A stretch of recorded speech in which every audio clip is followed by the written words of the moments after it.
Eh bien, bonsoir à toutes et à tous. Bonsoir. Et merci de votre présence, parce que comme nous le répétons chaque mois, votre présence et vos soutiens de tous ordres sont indispensables pour que ces rendez-vous existent. Ce soir, pour poursuivre l'aventure commune en connexion avec les énergies taureaux, nous avons choisi de continuer d'explorer les rapports entre l'être et l'avoir. En effet, ces rapports sont des clés importantes pour comprendre comment ouvrir des portes de la spiritualité au quotidien. Et même si nous en connaissons bien les enjeux, il est toujours intéressant de regarder ça de plus près. Et aussi, c'est pour ça qu'on a intitulé cette conférence « C'est à voir ». Mais on verra d'autres raisons plus tard. Ce soir, nous sommes au 5e cycle, au 5e temps du cycle de la spiritualité au quotidien. Et parmi toutes les valeurs à mettre en œuvre, vous savez que nous en avons choisi une qui nous sert de fil rouge pendant toute l'année et qui est le contentement. Au cours de notre 4 précédentes rencontres, nous avons associé le contentement à d'autres qualités importantes à mettre en œuvre chaque jour. Nous avons commencé par la voie du karma et l'innocuité. Puis lors de la 2e conférence, nous avons associé au contentement l'abstention de vol, d'ailleurs dont nous allons reparler ce soir. Et puis nous avons vu la purification et le contentement. Et enfin, le mois dernier, avec la conférence Errare Humanum Est, eh bien, nous avons souligné combien l'erreur est source d'apprentissage, combien elle est une opportunité de compréhension et de découverte par les leçons qu'elle délivre, et puis combien aussi elle est l'occasion de cultiver toujours plus avant le contentement. Ce soir, c'est avec l'avarice. L'avarice et le contentement que nous poursuivons l'exploration de cette spiritualité au quotidien.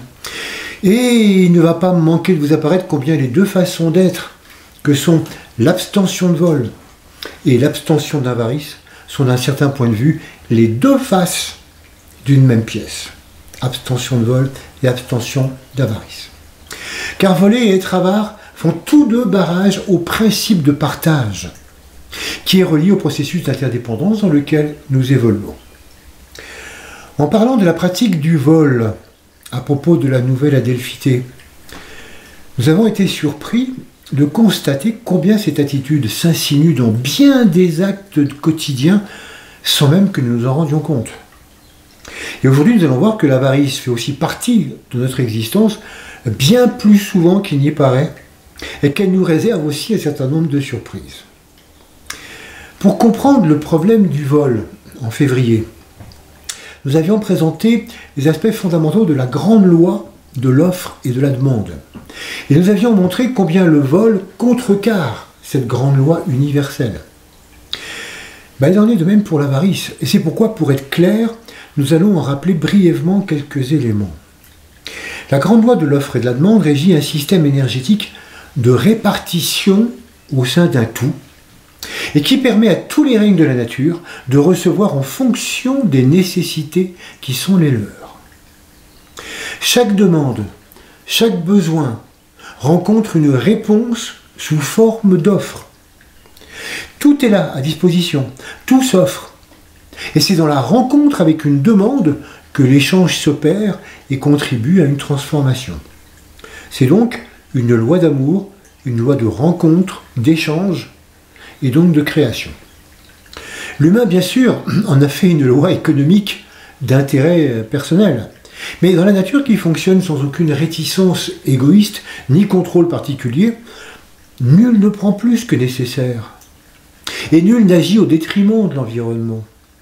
L'offre et la demande se déploient au sein de rapports ajustés qui se régulent d'eux-mêmes et contribuent à l'évolution de conscience au sein d'écosystèmes magnifiquement régulé.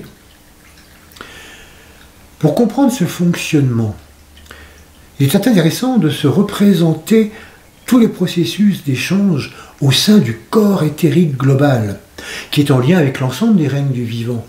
Et il apparaît dès lors évident que dans ce réseau d'énergie interdépendante, il y a en permanence des rapports de cause à effet qui organisent l'offre et la demande en fonction des besoins et des nécessités évolutives de chaque être. Et dans cette intrication fondamentale régie par l'amour, toute partie s'insère dans le tout sans rien lui soustraire, et offre sans réticence ni limite le meilleur de sa contribution. Lorsque quelqu'un est en évolution, lorsque quelqu'un est en conscience d'ensemble, et qu'il est naturellement dans le flux de cette grande loi de l'offre et de la demande, on dit qu'il ne désire plus rien pour le soi séparé. C'est-à-dire qu'il ne demande plus rien pour lui-même ou pour ses proches, sur un plan matériel ou sur un plan relationnel, affectif ou mental. Tout ce qui est nécessaire, tout ce dont il a besoin pour évoluer, se présente naturellement à lui sans qu'il l'attende ou sans qu'il ne le revendique. Et c'est cet état d'être tout entier qui est contenu dans le mantra « Par l'oubli de moi-même, je recueille tout ce dont j'ai besoin pour venir en aide à mes semblables ». Lorsque ce mantra que nous avons souvent mentionné est prononcé en conscience et en sincérité, il est une véritable phrase de pouvoir qui aide à avancer au plus juste dans le respect de la loi de l'offre et de la demande. Car lorsque l'oubli de soi s'installe peu à peu dans notre vie, nous intégrons la loi de l'offre et de la demande, ce qui nous amène à mettre fin au vol sur tous les plans. Et nous allons voir que l'oubli de soi va avoir le même effet sur l'avarice. Bien, mais qu'entendons-nous par avarice? Eh bien, avarice et avidité ont une même origine étymologique qui les associe à un désir puissant, à un désir excessif d'accumuler et de garder. Or, nous le savons, le désir est un stimulant vital majeur, le moteur principal de l'involution humaine. Nous avons très souvent traité ce sujet et nous ne le développerons pas ici ce soir, mais si ce n'est que pour rappeler simplement rapidement le rôle fondamental du désir dans la construction de l'individu. C'est par lui et grâce à lui que l'humain construit sa personnalité et s'affirme comme entité responsable, jusqu'à ce que le désir se transforme progressivement en aspiration à soutenir des valeurs globales et à désirer le meilleur, non plus pour lui-même, mais pour l'ensemble. Mais, contrairement à l'idée que nous nous en faisons parfois, le désir n'a pas toujours été aussi puissant qu'il l'est aujourd'hui. Voyons ça de plus près. Toutes les personnes qui ont voyagé et qui ont rencontré des populations où les gens ont juste le minimum pour vivre ont souvent été étonnées par leur générosité, par leur capacité à offrir le peu qu'ils possèdent. Ils partagent, ils accueillent, ils offrent leur joie de vivre et qui n'est même pas entamée par leur manque de moyens matériels. Et cette générosité, ce sens de l'hospitalité et du partage, cette bienveillance, nous étonne et nous interroge, et interroge nos propres façons d'être, qui bien souvent n'ont vraiment rien d'altruiste. Mais en fait, il faut bien comprendre que cette attitude est le propre des communautés qui sont encore en conscience de dépendance, en conscience de masse. En effet, comme ils n'ont pas encore développé le moi-je, elles ont un sens important de la communauté dont elles font partie, qui prime complètement sur le besoin, l'envie ou le désir individuel. Le désir d'avoir personnellement est encore très peu développé, et le partage va de soi.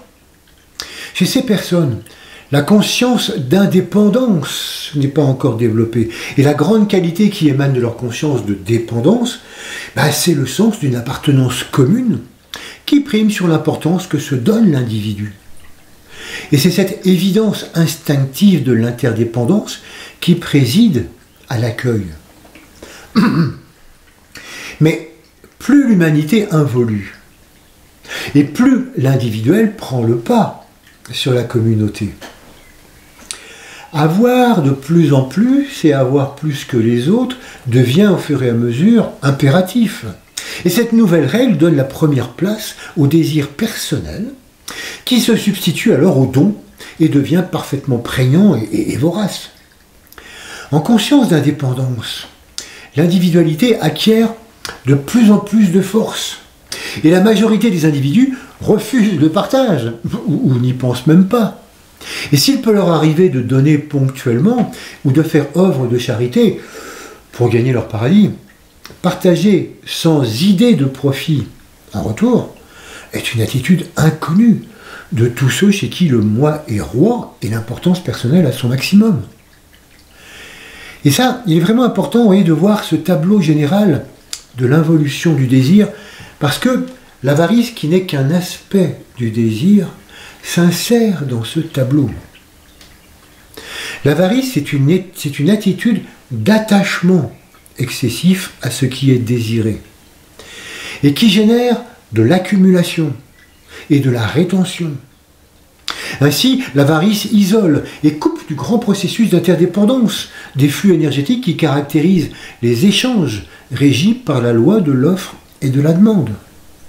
Donc, en conscience de dépendance, en conscience de masse, le désir individuel est encore très peu développé et donc l'avarice y est très peu présente. Par contre, plus un individu s'individualise et prend conscience de lui-même, plus le désir s'accroît, plus il développe d'attachement, et plus l'avarice apparaît. Et à ce sujet, c'est vraiment intéressant de voir que la conscience individuelle s'est particulièrement développée en Europe à partir des XVIIIe et XIXe siècles. Et avec elle, naturellement, le désir d'accumuler et de ne surtout pas partager. À cette époque, l'avarice était donc une sorte de vice nouveau, et qui se remarquait bien, puisque le fond social majoritaire était encore complètement en conscience de masse. Et du coup, la littérature de cette époque s'en est emparée, et en témoigne. En effet, de nombreux textes satiriques paraissent à cette époque et parlent des avares, et en brossent un portrait peu élogieux. À ce moment de passage entre deux âges de conscience, donc en Europe, la dénonciation de l'avarice et de l'avidité individuelle, qu'ont initié entre autres La Fontaine avec ses fables et Molière, nourrit donc amplement les sujets littéraires. On retrouve des histoires d'avares un peu partout. Puis au cours du temps, l'hégémonie croissante de la conscience individuelle a vu ce jugement sur l'avarice s'estomper. Et ce comportement qui était perçu comme problématique s'est lui-même complètement normalisé, au point que la littérature ne lui a plus donné aucune place. L'avarice n'intéresse plus personne. Avoir plus individuellement et s'accrocher à ses avoirs, ça devient l'attitude standard, qui n'étonne ni ne gêne plus qui que ce soit, si ce n'est les envieux. Ainsi, quand la conscience individuelle concerne une majorité d'individus, le règne du désir devient puissant au point de réduire l'esprit de partage à peau de chagrin. Et c'est ce mouvement d'absence de partage qui définit spécifiquement l'avarice au sein du processus du désir. En effet, l'avare ne cherche pas systématiquement à avoir plus pour satisfaire l'ensemble de ses désirs. Il se concentre surtout sur l'impérieuse nécessité de garder, de préserver ce qu'il a. Et d'ailleurs, en cela, son attitude est tout à fait paradoxale, parce que pour éventuellement ne manquer de rien, il se prive de tout. Et comme l'a dit La Fontaine, l'avarice perd tout en voulant tout gagner. Mais en général, il le réalise trop tard. Et donc, l'avarice se présente avant tout comme un attachement. Un attachement qui provoque une interruption du flux constant d'énergie de vie à travers tout ce qui est. C'est surtout ça, l'avarice. En effet, tout fonctionne en réseau dans l'univers. Tout n'est qu'un ensemble d'incessants courants d'énergie et de conscience qui interpénètrent l'ensemble des règnes de la nature et la totalité des formes de vie, grandes ou petites, qui la constituent. Et donc, il n'y a que l'humain en conscience individuelle qui désire en solo, qui amasse, qui se coupe du réseau global et crée de multiples stases dans le système circulatoire qui anime la planète. Alors bien sûr, on pourrait dire, et on pourrait penser surtout que tout ça, c'est dépassé maintenant à l'ère de la mondialisation, puisque les avares modernes ne gardent plus leurs cassettes à l'abri dans un coin secret. Ouais, en effet, leur argent circule, les avares modernes. Ils circulent à travers des flux financiers auxquels ils sont profondément attachés. Parce qu'ils ont perçu l'intérêt du réseau pour faire fructifier leurs avoirs. Et donc ce ne sont plus des harpagons solitaires, des individus isolés, surveillant jalousement leurs avoirs de peur d'en être dépossédés, mais ce sont des réseaux isolés. Des réseaux isolés au sein du grand réseau universel, et qui œuvrent à accroître leurs avoirs, quitte à déposséder le grand réseau de la famille humaine et à piller les richesses de la terre au bénéfice de quelques-uns. Alors, comme on peut le voir, si la forme de la pratique de l'avarice a changé, le principe reste identique. Et à ce propos, il est vraiment intéressant de noter qu'en grec ancien, harpagé, qui est la racine du mot harpagon, signifie rapacité, avidité ou même pillard. Ça dit bien ce que ça veut dire. Et donc, pour mettre en évidence combien l'apparente circulation de l'argent sur les réseaux est trompeuse, il peut être utile de rappeler que selon l'Observatoire des inégalités, 1% de la population planétaire possède près de 45% de la fortune mondiale et que 10% détiennent 83% de la richesse mondiale. Et effectivement, ces personnes ont créé au sein du réseau global leur propre réseau. Réseau bancaire et financier, réseau d'influence, réseau social, réseau d'hôtellerie, réseau de consommation en tout genre. Et coupé du flux global et de l'ensemble de l'humanité, le monde de la finance tourne complètement en circuit fermé. Et si l'argent circule allègrement au sein de ce réseau privé, mais il est complètement déconnecté du flux énergétique dans lequel baigne le reste de l'humanité. Il crée des stases et des déséquilibres au sein du réseau global en enrichissant exagérément leur seul réseau. Les avares modernes dépossèdent l'ensemble de la possibilité, l'ensemble de la possibilité de s'inscrire durablement dans l'équilibre des flux qui circulent sur la planète. Tout le monde ne peut plus le faire. Alors, tout cela ne nous étonne pas, ou en tout cas ne doit pas nous étonner, parce que c'est bel et bien l'avarice qui dirige le principe de l'économie mondiale. Tout semble circuler au sein d'un vaste réseau d'échanges, mais il ne s'agit pas du tout véritablement d'échanges équitables. Parce que dans ce réseau, les flux financiers œuvrent à l'enrichissement d'un petit nombre et continuent d'appauvrir le grand nombre de ceux qui ont déjà peu. Le principe de partage en est dramatiquement absent. Et la loi de l'offre et de la demande est appliquée de façon pervertie par certains groupes avides de toujours plus d'avoir et ignorant tout contentement. C'est là que l'avarice est vraiment patente. Mais cette vision, pour juste qu'elle soit, n'est que la partie visible de l'iceberg. Parce que nous évoluons tous au sein de petits réseaux particuliers qui ne communiquent pas forcément avec les plus grands réseaux régulateurs de l'ensemble. Tous, nous vivons au sein de réseaux privés, réseau familial, réseau d'amis, réseau professionnel, réseau associatif, réseau de croyances, réseau d'idéaux, réseau d'idées, et qui n'interagissent pas forcément non plus avec le réseau global.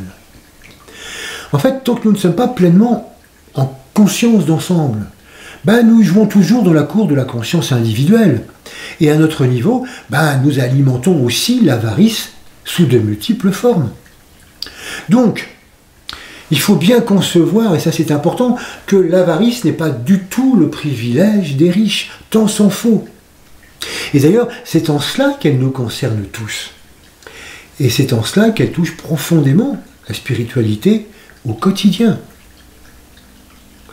Donc, si la particularité de l'avarice, c'est de se couper de la circulation universelle d'énergie, il faut réaliser qu'elle coupe aussi du mouvement unitaire de conscience, qu'elle concerne l'ensemble des plans de la manifestation, et qu'elle ne peut être réduite au simple aspect pécuniaire. Et c'est ainsi qu'elle peut modeler l'ensemble des comportements, l'ensemble des sentiments et des pensées. L'avarice ne se cantonne pas au champ de nos cassettes et de nos comptes en banque, et elle sait s'insinuer et influencer l'ensemble des instances de la personnalité. Comme nous l'avons vu en février justement pour le vol, nous avons souvent pour habitude de ne considérer que le plan matériel, le plan des biens, des espèces sonnantes et trébuchantes. Mais les symptômes de l'avarice sont également très présents sur le plan éthérique, émotionnel et mental. Si sur le plan matériel, le vol, c'est une façon de prendre sans y être invité, nous avons vu que sur le plan psychologique, il consiste à se substituer à l'autre, à lui dérober la possibilité de trouver ses propres solutions. Or, toute solution trouvée est une richesse. Et voler à l'autre l'occasion de découvrir sa richesse en voie de développement, c'est une façon de le dépouiller de ses possibles. Et de même, et dans le même état d'esprit, faire preuve d'avarice, c'est aussi une façon de dérober à l'autre ce qu'il pourrait recevoir. Parce que tout dans l'univers respire, parce que tout est échange énergétique. Comme la respiration, comme le flux et le reflux, celui qui arrête le mouvement pour lui-même grippe le mécanisme du vivant. Par exemple, toute cellule qui garderait pour elle-même ce qu'elle a pu prendre dans le liquide interstitiel commun, sans échange en retour, courrait le risque d'éclater, de s'engorger et de rendre malade l'organe auquel elle appartient. Bon, c'est une image, mais on voit bien quand même combien le monde actuel est le reflet de ce déséquilibre, où certains amassent beaucoup trop au mépris des vides qu'ils créent. Et c'est pourquoi s'abstenir de voler et s'abstenir d'être avare sont deux symptômes de l'amour, deux manières altruistes d'être en lien avec le monde. Alors, pour en revenir plus spécifiquement au rapport entre l'avarice et le désir, on peut se demander en quoi, pourquoi et comment la conscience individuelle en vient-elle à générer l'avarice, puisque tout désir n'aboutit pas forcément à l'avarice, et que ce n'est pas obligatoirement lié. Alors pourquoi? Effectivement, au sein de la conscience individuelle et du désir, l'avarice se distingue parce qu'elle résulte généralement de la peur de perdre ce à quoi on est attaché, et de notre désir, du coup, de se prémunir efficacement contre cette perte. En effet, derrière l'avarice se cache la peur, ce rempart à l'amour qui nous pousse à nous recroqueviller sur nos précarés et à les défendre coûte que coûte. Et tout comme le désir, pareil, eh bien la peur augmente à mesure que nous avançons en conscience individuelle. Pourquoi? Mais parce qu'en précisant nos désirs, en précisant nos valeurs, nos idéaux, nos opinions, mais nous nous forgeons une représentation de nous-mêmes à laquelle nous nous attachons. Et cette image de nous-mêmes résulte de tous nos acquis, conscients et inconscients.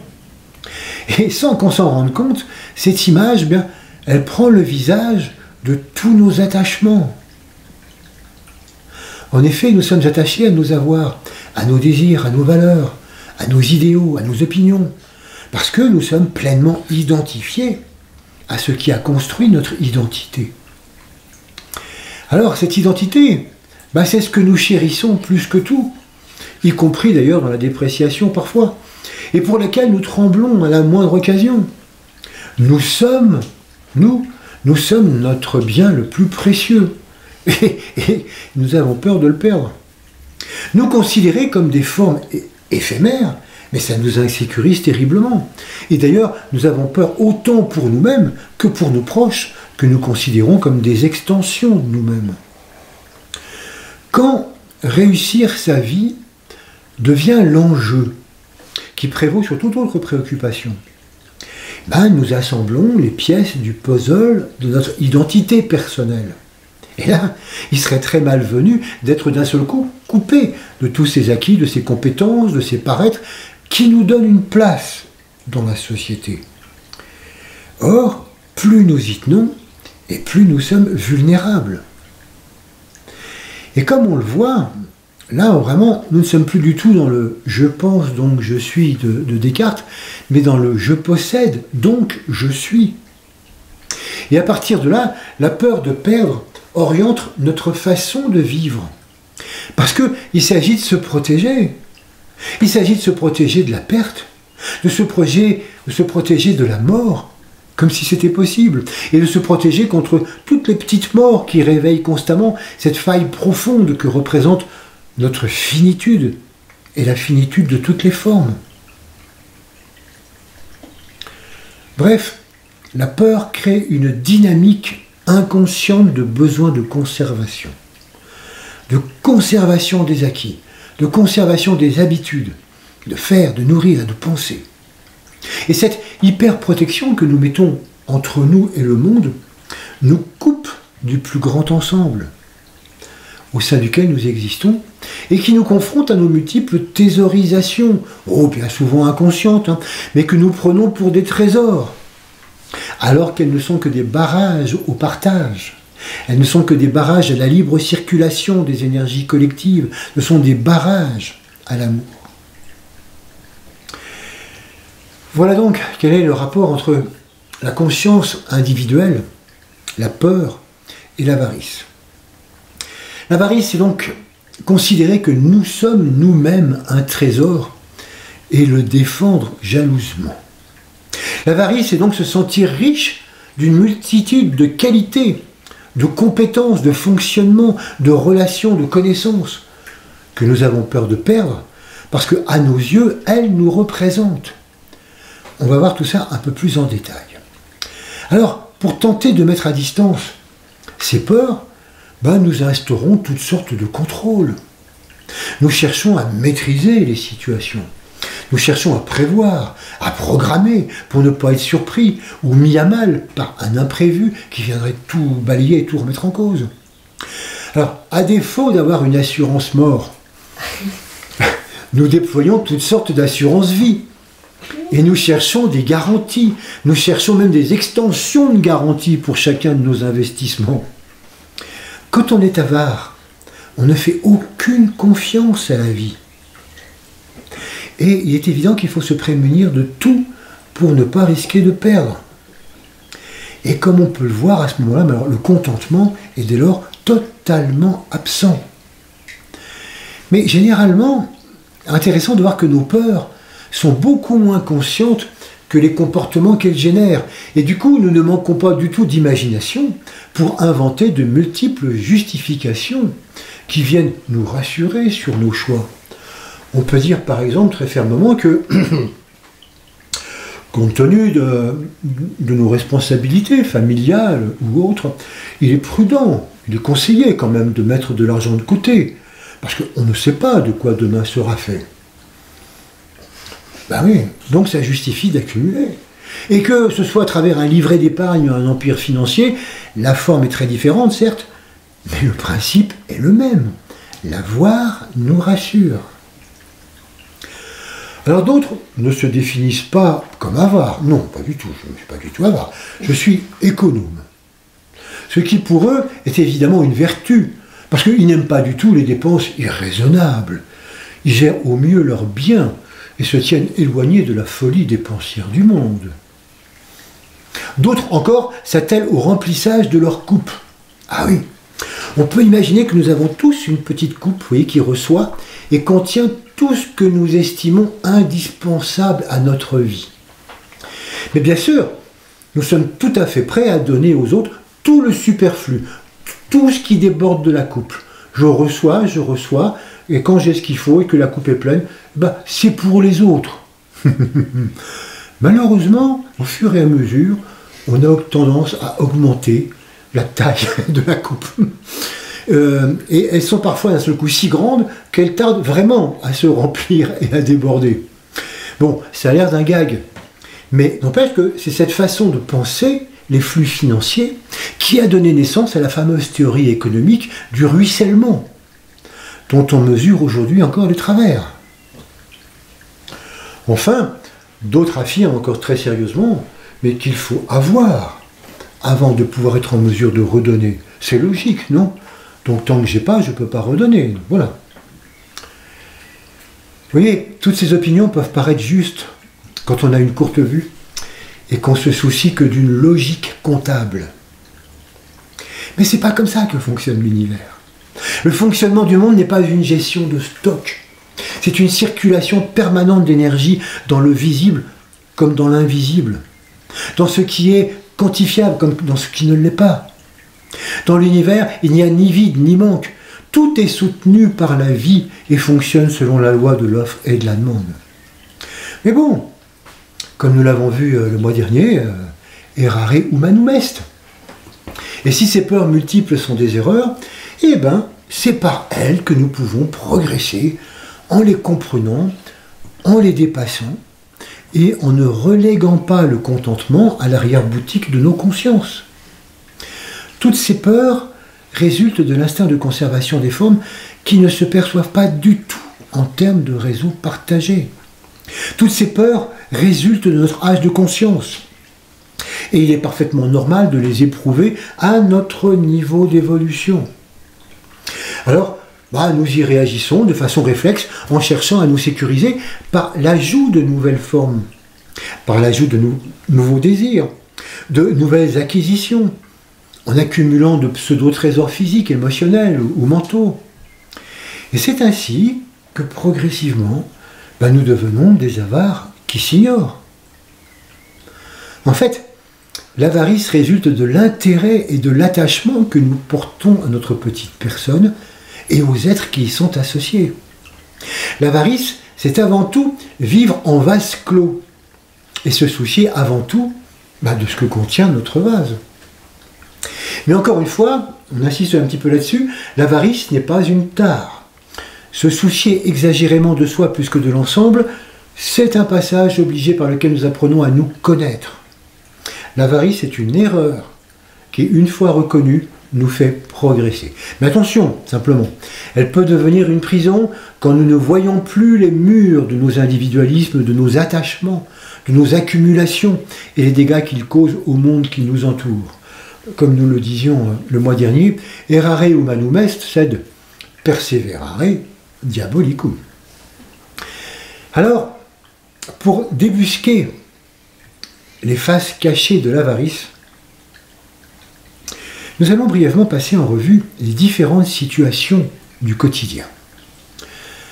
L'avarice est un manque flagrant de disponibilité. C'est un manque d'ouverture. C'est un manque d'accueil. Car nous sommes recroquevillés sur nos avoirs et sur nos acquis. Nous sommes alors si centrés sur notre nombril énergétique que nous nous coupons d'un regard possible sur le monde. Et c'est ainsi que, l'air de rien, l'avarice nous appauvrit dans quelques compartiments de vie qu'elle apparaisse. Par exemple, pour certaines personnes, l'avarice se joue essentiellement au niveau matériel. Et là, il est facile de comprendre que tout ce que nous accumulons plus que nécessaire encombre l'espace, obstrue le passage et bloque la libre circulation des mouvements. Ainsi, dans un intérieur zen, qui n'est pas surchargé d'inutiles, on éprouve plus facilement un sentiment de liberté et de plénitude que dans un lieu plus surchargé de meubles, de bibelots et de multiples formes qui nous renvoient au passé. Nos acquis, nos avoirs, nous ont accompagnés jusqu'à ce jour d'une manière certainement très utile. Mais garder ce qui nous est plus utile et qui pourrait l'être à d'autres, ça crée des stases qui entravent tout changement. Et c'est pour ça qu'on dit parfois qu'on peut se débarrasser de tout ce qui ne nous a pas servi depuis un an. Et ce qui est vrai pour l'intérieur de nos habitats, ça l'est aussi de toutes nos possessions. L'avare ne donne pas. Il ne prête même pas. Il n'aime pas se séparer des choses matérielles. Parce qu'en fait, il ne fait pas la différence entre ce qu'il a et ce qu'il est. Et se séparer de tous ses souvenirs, c'est comme se séparer de sa propre vie. Au bout du compte, il n'a pas conscience qu'il ne possède pas les choses, mais que ce sont les choses qui le possèdent. Alors, peu à peu, il organise sa vie, il organise ses occupations, ses loisirs, en fonction de tout ce qu'il a, sans voir que tout ça l'encombre au point de ne plus pouvoir avancer. Et ça, c'est vraiment valable, y compris pour tout ce qui n'est pas matériel. Alors, on se rend compte que la peur d'avoir moins de gagner moins résonne à l'intérieur de l'avare comme être moins. Avoir moins, c'est être moins. Ce qui amène une dynamique du toujours plus pour compenser. Et c'est cette peur qui saisit tellement de personnes quand on aborde le thème de la décroissance économique, indispensable au respect écologique de la planète. Et c'est pourquoi dans l'histoire de l'involution-évolution, tous ceux qui étaient en avance sur leur époque et qui passaient en conscience individuelle bien avant les autres, en ont profité pour inventer la privatisation. La privatisation qui combine vol et avarice. Et c'est ainsi que dès le XVIe siècle, certains ont commencé à clôturer des champs et à s'en décréter propriétaires au détriment de tous les autres, le fameux mouvement des enclosures. Et c'est ainsi qu'a été inventée la propriété privée, ce qui signifie la propriété dont tous les autres sont privés. Or, dans la majorité des cas, la propriété privée ne bénéficie qu'à un petit nombre et prive effectivement les autres d'un bien qui pourrait être commun. L'extraordinaire développement de la conscience individuelle, depuis, a introduit des propriétés privées absolument partout. Et lorsque le philosophe Proudhon dit que la propriété c'est le vol, il ne fait évidemment pas allusion au fait que chacun puisse être propriétaire de sa brosse à dents, de sa voiture ou de son appartement. Non, il fait allusion à la propriété des moyens de production, à la propriété de tout ce qui produit des richesses, de tout ce qui devrait appartenir à tous, comme l'eau, comme la nature, comme les graines, puisqu'actuellement, dans certains cas, même certaines plantes basculent dans le domaine du privé. Et donc, tous ces « c'est à moi » introduisent des barrières dans la libre circulation des énergies entre tous. Quand l'énergie argent ne soutient pas la vie de chacun, quand les ressources ne profitent pas à tous, quand les échanges deviennent des rapports de domination des uns sur les autres, des rapports de profit ou des rapports d'exclusion, alors la maladie apparaît, et nul doute que le monde est malade de l'avarice. Toute maladie, qu'elle soit individuelle ou collective, résulte d'un manque de relation entre le global et le particulier. Ça résulte d'un problème de circulation des différentes énergies qui nous composent et nous environnent, d'un problème de rétention et par conséquent d'avarice. Sans aller jusqu'aux survivalistes qui cherchent l'autosuffisance totale pour pouvoir survivre en cas de conflit ou de pénurie générale, beaucoup de personnes cherchent à privilégier l'autarcie plutôt que l'échange et l'interdépendance et la relation. Or, nous savons que le monde physique n'est qu'une densification du corps éthérique et qu'en réalité tout est énergie, même si généralement nous nous laissons aveugler par les formes. Nous savons que tout circule sur le réseau éthérique et que tout ce qui émane de nous en pensée, en parole et en action circule sur ce réseau qui met toute existence en lien avec toutes les autres.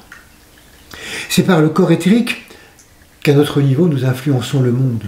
Et c'est par lui que les énergies qui baignent notre système solaire nous arrivent. Le corps éthérique global, c'est le fondement même de l'inséparabilité.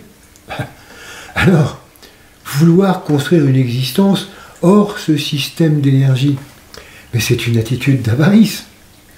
Dès lors, imaginez qu'on puisse vivre en solitaire, c'est une erreur. Du fait même de l'existence de ce plan éthérique, nul ne peut véritablement vivre séparé des autres. Sur le plan éthérique, nous sommes tous en réseau. Nous respirons tous le même air. Nous captons tous le même prana. Et nul n'a la possibilité de le soustraire à l'ensemble parce que les lois de la vie sont à l'œuvre. Et si certains pensent que quand même il est indispensable d'être autonome, ils ont sans doute raison. Mais autonomie, ça signifie savoir gérer sa vie par soi-même. Ça n'a jamais voulu dire se séparer. De plus, quand on parle d'autonomie, il s'agit là avant tout d'une autonomie de pensée, qui doit permettre de discerner ce qui est le plus adapté d'accomplir pour le bien commun. Une autonomie de conscience, qui éclaire les choix les plus judicieux que nous avons la capacité de faire. On voit par exemple combien les Anglais ont été complètement manipulés par une propagande d'avarice qui les a conduits au Brexit. Et ils s'aperçoivent maintenant de leur erreur et la regrettent. Mais c'est une bonne leçon pour nous tous. Parce qu'en fait, derrière cette attitude qui leur semblait responsable, il était question d'accumuler plus pour leurs besoins particuliers sans tenir compte des autres. Et donc, il était aussi question d'absence de partage. Mais bon, l'erreur est humaine, hein, et nous permet d'avancer. Et il est urgent de réaliser que contrairement à ce que disait Jean-Paul Sartre, l'enfer, ce n'est pas les autres. L'enfer, c'est notre propre enfermement, entretenu sans même que nous en soyons conscients. Et c'est ainsi que l'avarice s'insinue aussi dans nos champs relationnels, au-delà du matériel. Là encore, on n'imagine pas tout ce que nous retenons et les stases que ça peut entraîner. En ajustant les échanges au sein de la sphère relationnelle, il nous est offert l'occasion de vraiment prendre en compte nos semblables. Parce que c'est un équilibre qui à chaque instant demande à être réactualisé. En effet, ce n'est pas parce que nous avons pris en compte il y a quelque temps la demande d'un autre que celle-ci est toujours d'actualité. Il est donc inutile de reproduire à l'envi systématiquement une réponse qui date et qui n'est certainement plus adaptée. Mais ça reste plus facile à dire qu'à faire parce que dans la sphère relationnelle, nous avons accumulé des façons d'échanger, accumulé des mémoires qui empêchent d'épouser les flux énergétiques qui se présentent nouvellement à chaque instant. Et ce n'est donc que dans la reconnaissance, que dans la prise en compte et le respect que l'amour peut progresser et circuler librement. Toute retenue entrave ce flux sans même que nous le réalisions. Voyons ça d'un peu plus près. Être avare consiste par exemple à ne pas s'engager dans une relation, à ne pas se donner et à rester superficiel. Et puis après tout, si on n'a pas envie de s'engager plus, c'est peut-être que la relation n'a plus lieu d'être.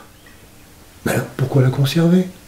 Quelle peur de perdre nous assaille à ce moment-là? Dans l'échange relationnel, certains sont avares de compliments, certains sont avares de reconnaissance, d'autres encore sont avares dans l'expression de leurs sentiments. Ils intériorisent tout et ne savent pas partager leur joie, leur peine, leur sympathie. Ne rien donner de soi, c'est aussi être avare. Et l'avarice peut réveiller vraiment un sentiment d'insécurité chez l'autre, parce qu'il peut douter de pouvoir compter sur nous en cas de nécessité. Rendons-nous compte que nos comptes épargne affectifs regorgent de choses qui ne circulent pas et que nous gardons pour nous. Combien de sentiments intériorisés ne sont jamais exprimés, ou alors avec beaucoup de parcimonie. Ça peut être de la reconnaissance, ça peut être de l'amour, ça peut être simplement de la sympathie, que notre pudeur avare nous empêche d'exprimer. Mais ça peut aussi être des ressentiments, ça peut être des aigreurs qui nous plombent. Nos rancunes sont tenaces, elles s'accumulent, nous enferment et se renforcent parce que souvent nous sommes avares de mansuétude. D'autres vécus relationnels mettent aussi en évidence qu'il faut veiller à ne pas rester figé sur une reconnaissance passée qui entrave elle aussi les justes rapports entre tous puisque tout est mouvement. Par exemple, les rapports parents-enfants sont parfois teintés de ces accumulations qui, sans en avoir l'air, s'apparentent aussi à de l'avarice. Il est nécessaire, pour rester dans le flux créateur de ce rapport, de faire du tri, de se désengorger des états d'hier et de renouveler la relation. Continuer à garder ce qu'on a éprouvé hier, ça pollue complètement la communication et ça fait des arrêts sur image qui ne permettent pas au film de l'existence de se dérouler de façon fluide. Je te connais comme si je t'avais fait, une fois pour toutes. Cantonner une relation à ce qu'elle a été, c'est voler à l'autre, comme à soi-même, une possibilité de la faire évoluer. Parce que tout ce que nous entretenons colore nos échanges et ne permet pas forcément aux nouveaux de s'immiscer et donc d'apporter un air de progrès. À ce propos, le film « Je verrai toujours vos visages », encore à l'affiche actuellement, parle de la justice restauratrice.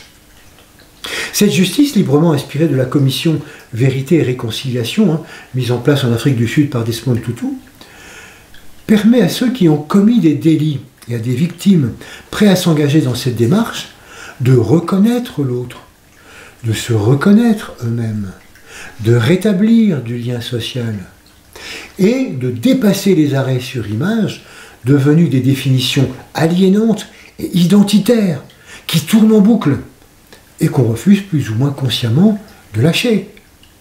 Accumuler et entretenir les traumatismes, fût-ce inconsciemment, mais ça parle aussi d'une certaine avarice, d'une façon d'être pleinement centré sur soi, arc-bouté sur le passé et attaché plus que de raison à ce qui nous est arrivé.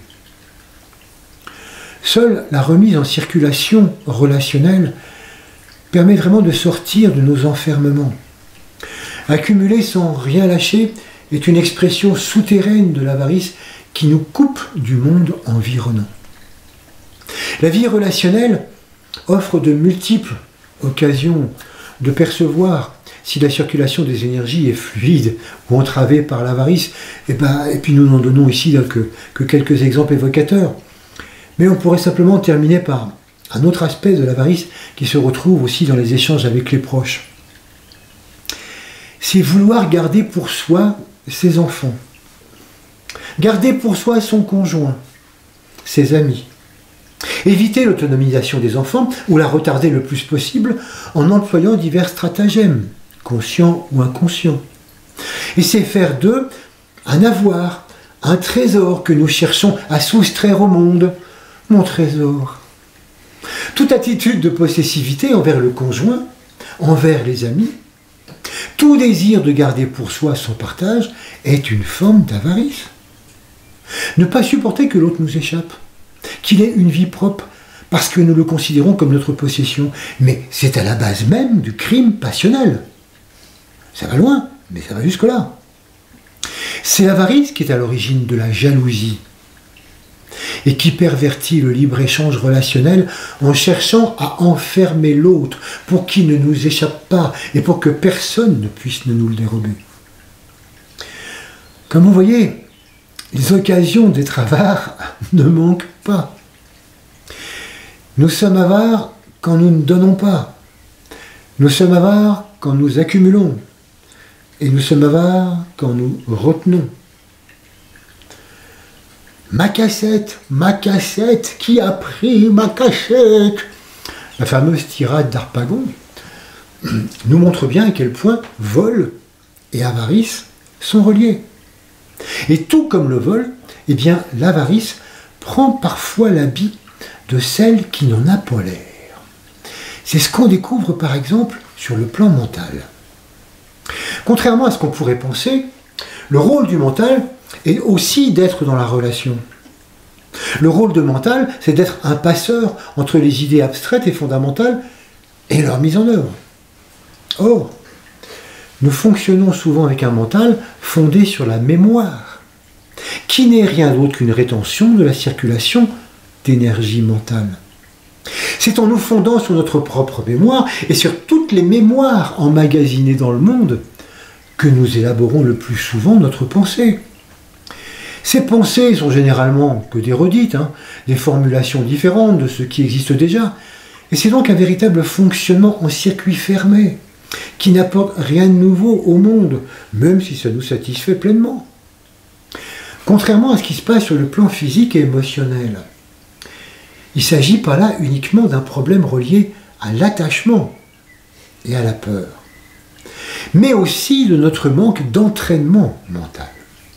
Parce que nous avons été éduqués à avoir un mental qui se comporte en propriétaire et non en intermédiaire qui est sa véritable fonction. Nous avons été éduqués à prendre les informations qui nous intéressent ou nous sont utiles, à les stocker, à les traiter intelligemment et à en faire quelque chose, ou pas, selon notre bon vouloir. Et comme ça, nous nous considérons comme les producteurs et les propriétaires de nos pensées. Ce qui est un dévoiement total du véritable travail mental. Dans notre fonctionnement de mental concret, nous n'hésitons pas effectivement à voler les idées des autres, c'est-à-dire à les utiliser, en laissant croire que ce sont les nôtres, et naturellement sans citer nos sources. Ce à quoi nous associons parfaitement d'ailleurs l'avarice, qui consiste à avoir peur que quelqu'un d'autre s'approprie nos propres productions et s'en déclare auteur, comme si quiconque était propriétaire des idées. Sur le plan mental aussi, la propriété c'est le vol et l'avarice. Lorsque le mental concret est sous la domination de l'émotionnel, alors là, la peur ressurgit. Et l'avarice mentale peut consister aussi à refuser l'échange, à ne pas se soumettre, ou ne pas soumettre ses idées au débat pour n'avoir pas à en changer. C'est garder en l'état nos raisonnements d'hier et s'en délecter, sans jamais en interroger les fondements. Rétention. Nous voyons aussi combien l'avarice mentale peut servir de terreau au dogmatisme militant, comme au dogmatisme muet d'ailleurs, bien à l'abri dans ses conceptions. Il rend froid, distant, et enferme dans une tour d'ivoire pour n'avoir surtout pas à partager. Parce que l'avarice mentale se garde de tout échange qui pourrait l'affaiblir, le contrarier ou l'invalider. Il a peur de la dévaluation comparative. Il se garde bien alors de se mesurer à la valeur des autres idées. Ce qui fait qu'on retrouve également les jeux du vol et de l'avarice avec l'utilisation de la parole. Quelle est la parole juste dans tel ou tel contexte? Parce qu'évidemment, l'abstention de vol, comme l'abstention d'avarice, doivent s'ajuster systématiquement en fonction d'un contexte. Il n'existe pas du tout d'attitude factuelle qui serait à reproduire à l'identique pour toutes les situations. Parce que la vie n'est pas un protocole figé, c'est un rapport évolutif sans cesse en adéquation avec le terrain. Et donc, comme nous pouvons le voir, l'avarice est omniprésente. Et si elle fait partie des 7 péchés capitaux, c'est que ses incidences sont multiples et qu'elles sont de véritables obstacles au bien vivre ensemble. Lorsqu'elle touche notre personnalité, nous avons tendance alors à nous accrocher à notre fonction, à notre métier, à notre créativité. Et il peut arriver alors de surtout pas déléguer, de ne pas faire confiance aux autres, de craindre d'être concurrencé, voire dépassé par les autres. Et donc ça peut nous amener à la solitude, à la méfiance, à la rétention d'informations, à la rétention de savoir-faire. Enfin, pour terminer, on pourrait dire que l'avarice peut même se loger dans les bonnes intentions, comme par exemple dans le désir de rendre service et d'apporter son concours à d'autres.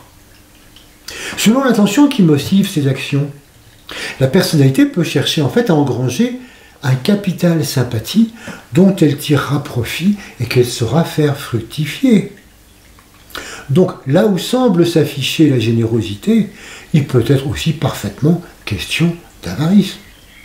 Et c'est ainsi que certains bénévoles d'associations deviennent inamovibles, même lorsque certaines incapacités naissantes les rendent inefficaces, tellement ils sont accrochés à leur fonction. On dit alors parfois de ces personnes qu'elles donnent tout, sauf leur démission. Hélas. Et donc, comme vous le voyez, l'avarice, c'est se prendre pour le centre du monde, sans réaliser que nous ne sommes qu'un échantillon d'une mer énergétique qui est là pour que nous la reconnaissions, pas pour que nous nous en coupions. Il faut vraiment réaliser que vivre en circuit fermé appauvrit. Et c'est comme ça que nous nous appauvrissons le monde, alors que tout ce que nous amassons sur tous les plans tend à nous faire croire que nous l'enrichissons. Mais non, quand nous fonctionnons en circuit fermé, nous appauvrissons le monde. Alors, les aspects de l'avarice que nous venons de traiter ne sont évidemment pas exhaustifs, mais nous avons tenté de les aborder par un travelling panoramique pour montrer tous les endroits du quotidien où prennent place ces fonctionnements. Cet aperçu n'est pas là pour nous donner mauvaise conscience, encore une fois, comme nous l'avons dit à propos du vol, ni pour corriger drastiquement tout soupçon d'avarice qui surgirait dans l'existence, non. on a essayé de débusquer tous ces aspects-là pour que nous réalisions combien ce mot avarice, que nous pouvions mettre à distance, moi avare, jamais de la vie, combien ce mot ne nous est pas étranger, dès lors qu'on en découvre le fonctionnement profond. Mais tant que nous ne nous rendons pas compte de ces attitudes, il est impossible de les corriger. Donc tout cela, c'est avoir.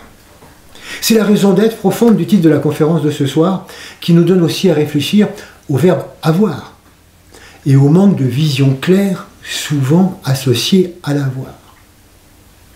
En effet, si on voit la vie du point de vue des formes, c'est vrai qu'il y a de quoi avoir peur, parce que toute forme peut disparaître à tout moment. Il n'y a donc rien en qui nous puissions avoir confiance. Il n'y a rien dans ce monde formel qui puisse donner un sens pérenne à l'existence, une logique, une cohérence. Nous nous laissons alors hypnotiser par le monde des formes et confiance. Et nous cherchons à nous persuader que grâce à lui, le bonheur est possible et que c'est suffisant sur la durée de notre vie. Alors même si nous n'y croyons pas vraiment, nous jouons le jeu parce que momentanément, ça calme nos peurs. Mais il faut se rendre compte que tout ça, ça n'est pas le réel. Mais alors, comment sortir de l'avarice? Justement, en apprenant progressivement à voir le réel derrière l'apparente réalité. Le réel nécessite de voir profondément, et plus nous entrons dans ce réel, plus nous entrons dans un monde continu, dans un monde qui a un sens, dans un monde unitaire. Et c'est cela qui met progressivement fin à l'avarice. Bien sûr, on pourrait se contenter, généralement c'est très tentant, d'adopter simplement de nouveaux comportements, en se surveillant et en cherchant à substituer de nouvelles attitudes plus partageuses à toutes celles qui sont marquées par l'avarice. Mais gardons-nous bien de vouloir réduire les choses à l'apparence en empruntant des solutions factuelles. Si nous voyons de plus en plus clair la réalité du monde, alors nous savons que ce sont des solutions de conscience qu'il s'agit de mettre en œuvre, qui ne rime à rien d'avoir une vision claire du point de vue du monde intérieur si nous nous contentons de ne mettre en œuvre que des solutions factuelles et formelles. Alors, que faut-il apprendre à voir? Comprenons tout d'abord que cet avoir dont nous traitons ne s'arrête pas à un simple constat. Ah oui, j'ai vu.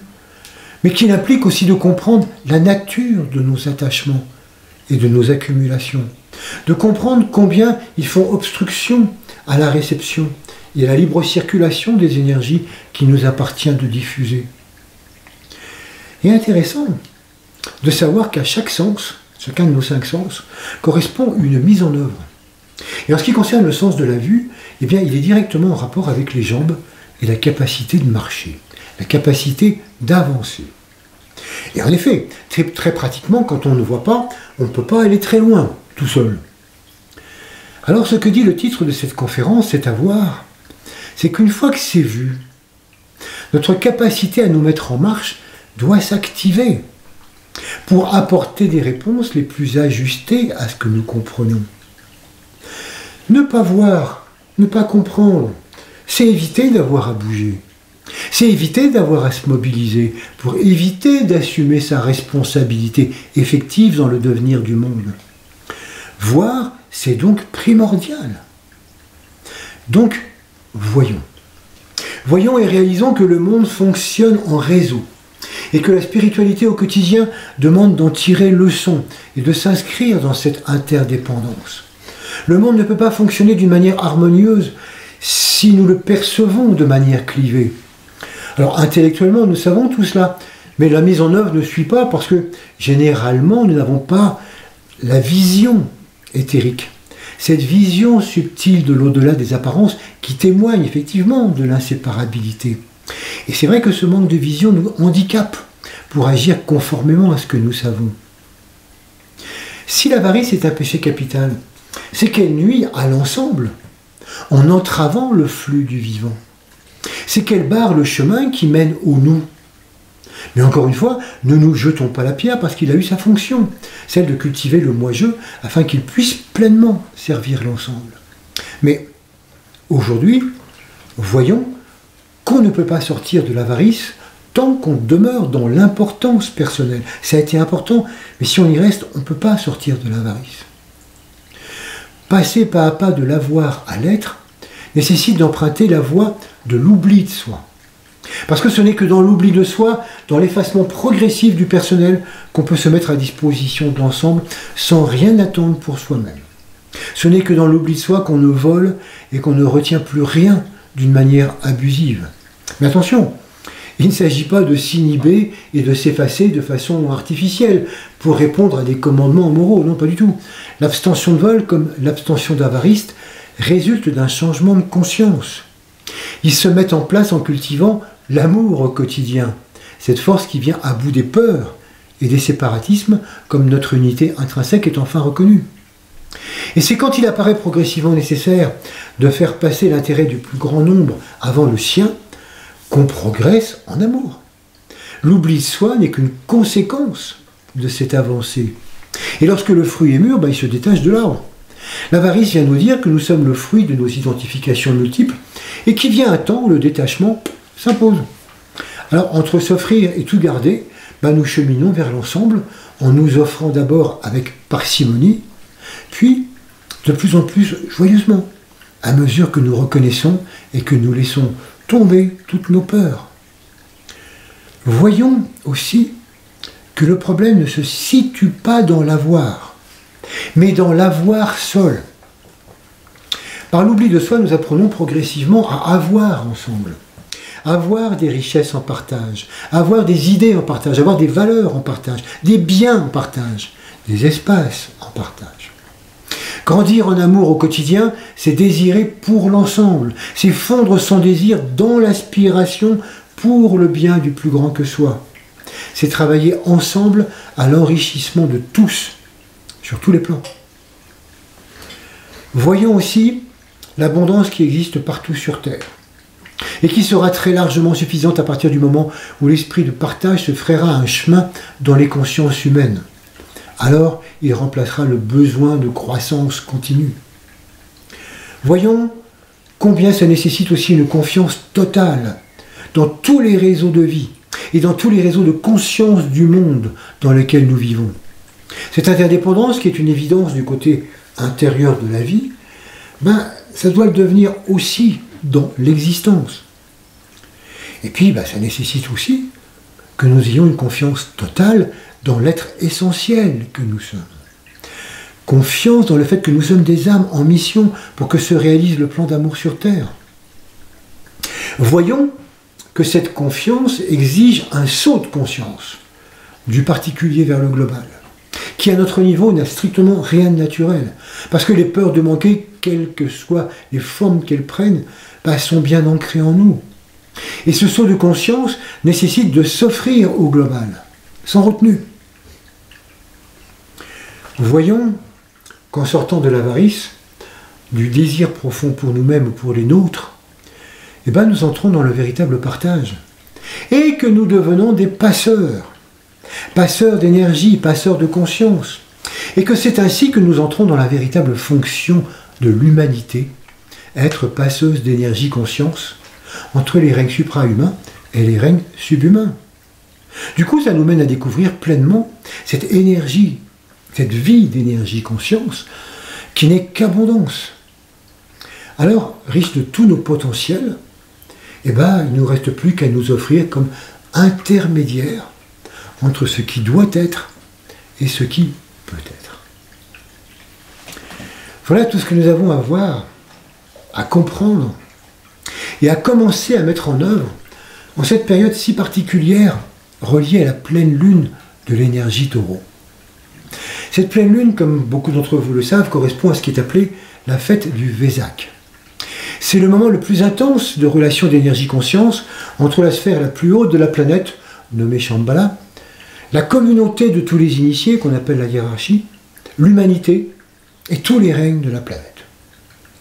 Ce moment du Vésak aura lieu vendredi 5 mai à 19h34, et il est demandé à l'humanité de remplir à cette occasion son rôle de passeur et d'intermédiaire. Et il est intéressant de voir que lorsque nous sommes pleins de bonne volonté, pour participer à cette fête du Vésac? Nous pensons parfois qu'il suffit d'être disponible au jour et à l'heure de la pleine lune. Mais pour pouvoir redonner ce que nous recevons, encore faut-il recevoir. Et c'est là que nous oublions bien souvent la nécessité du silence prolongé, qui en conscience d'ensemble nous met en réception, en disponibilité, en accueil de ce qui est émané à ce moment-là. Et c'est pourquoi nous pouvons considérer que depuis ce soir jusqu'à dimanche soir, notre fonction d'intermédiaire nécessite de multiplier les temps de disponibilité et de silence intérieur. Mais le temps est souvent une des denrées dont nous sommes le plus avares, puisqu'on dit que c'est ce qui nous manque le plus. Alors, réalisant que notre rôle d'intermédiaire, c'est de donner de notre temps, sans rien attendre en retour, en participant à ce moment important pour la planète. Au moment du Vésac, les forces d'illumination qui émanent de Shambhala affluent jusque dans la conscience des humains, préparés à la recevoir et à la retransmettre, afin qu'elles illuminent les pensées et revitalisent l'aspiration de toute l'humanité. Donc, ne soyons pas avares et donnons-nous entièrement à ce travail qui passe par le silence et la méditation. Eh bien, c'est ce que nous allons commencer à faire dès maintenant.